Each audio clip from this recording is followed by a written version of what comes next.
आपण पाहत आहात महाराष्ट्र वृत्तदर्शन न्यूज, रोखठोक आणि निर्भीड।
गणपती बाप्पा। गणेशोत्सव आपण सगळे जण खूप आनंदाने साजरा करत असतो आणि अशाच गणपती आपण एकमेकांच्या घरी बघायला पण जात असतो, पण प्रत्येक वेळेला ते सहज होईलच असं नाही। तर म्हणूनच महाराष्ट्र वृत्तदर्शन न्यूजने ही संकल्पना राबवलेली आहे की आम्ही प्रत्येक घरी जातो आणि तिथल्या गणपतीचं डेकोरेशन असेल किंवा गणपतीची सजावट काय केलेली आहे हे तुमच्यापर्यंत पोहोचवण्याचं काम करतो।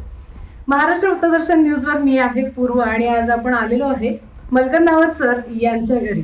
भव्य घरगुती गणपती आकर्षक सजावट स्पर्धा आपण घेतोय 2025 सालच्या आणि त्यामुळे आपण आज आलेलो आहे अनेक विद्यार्थ्यांना मिरजेमध्ये असेल किंवा महाराष्ट्रात आपण घडवलेले सर आपले मलकनावर सर आहेत त्यांच्या घरी आज आपण इथे आलेलो आहे आणि खूप छान एक पौराणिक मंदिर त्यांनी साकारलेलं आहे। तर त्याबद्दलच आपण चर्चा करूया।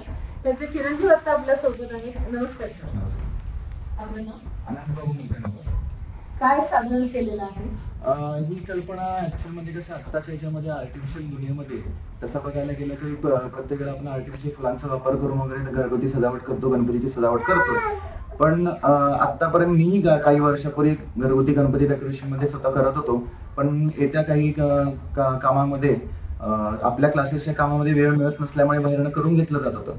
पण कधी ती खंत वाटायची की अरे आपण गणपतीसाठी कुठे काही करत नाही आहोत, स्वतःहून काहीतरी गणपतीसाठी देणं लागतो ते देत नाही आहोत. 5 दिवसाचा गणपती असतो आपल्या घरी, पण त्या काळामध्ये पण आपण काही गणपतीसाठी स्वतः कष्ट करून काही करता येत नाहीये.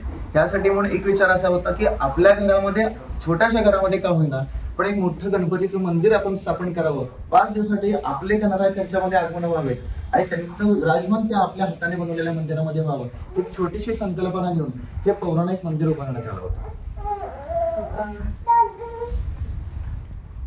या कॉन्सेप्ट मध्ये जे तुम्ही मटेरियल वापरलेलं आहे किंवा किती दिवस लागले हे सगळं बनवायला आणि काय यातून संदेश द्या?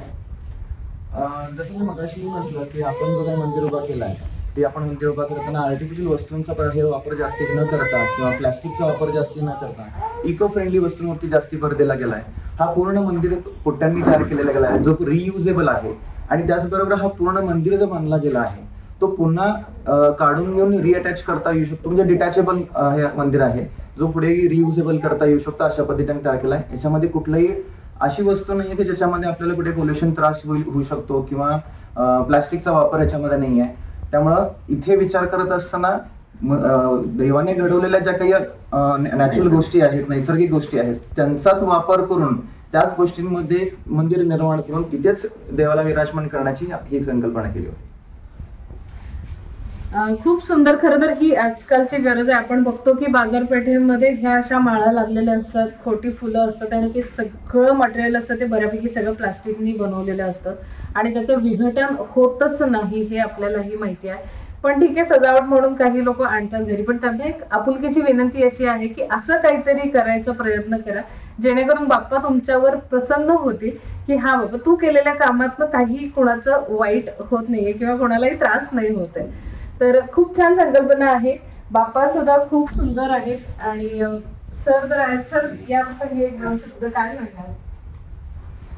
यामध्ये माझ्या मुलांनी जे काही प्रकल्प राबवला तर प्युअरली त्याच्यामध्ये जे कागद फक्त वापरलेला आहे आणि कलर सुद्धा वॉटर सोल्युबल अशा पद्धतीचा कलर आहे आणि ही संकल्पना फक्त त्याच्या मनात आली.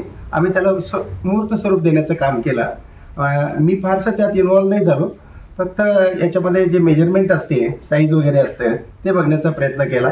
म्हणजे थोडक्यात माप काढणं हे जे प्रकार असतो मग गणितवाल्याचा तसं करण्याचा मी प्रयत्न केला. पण खरोखर खूप छान झालं. म्हणजे आमच्याही कल्पनेपेक्षा पलीकडे हे मला साकार करता आलं, याबद्दल धन्यवाद. छान. जसं सर म्हणाले माप काढ, असं माप काढायला त्यांनी खूप जणांना शिकवलेलं आहे आणि ते आज खूप मोठमोठ्या पदावर आहेत, याचा अभिमान तर आहेच आहे. गणपती उत्सवाच्या निमित्तानं आज इथे यायला मिळालं, तुमच्या गणरायाचं दर्शन झालं आणि आपल्या चॅनलच्या मार्फत खूप जणांना त्याचा लाभ होईल आणि तुम्हालाही तुमच्या घरगुती गणपतींचं जर असंच दर्शन इतरांना घडवायचं असेल तर आमच्यासोबत असेच राहा. कॅमेरामन राहुल सोबत मी पूर्वा. धन्यवाद.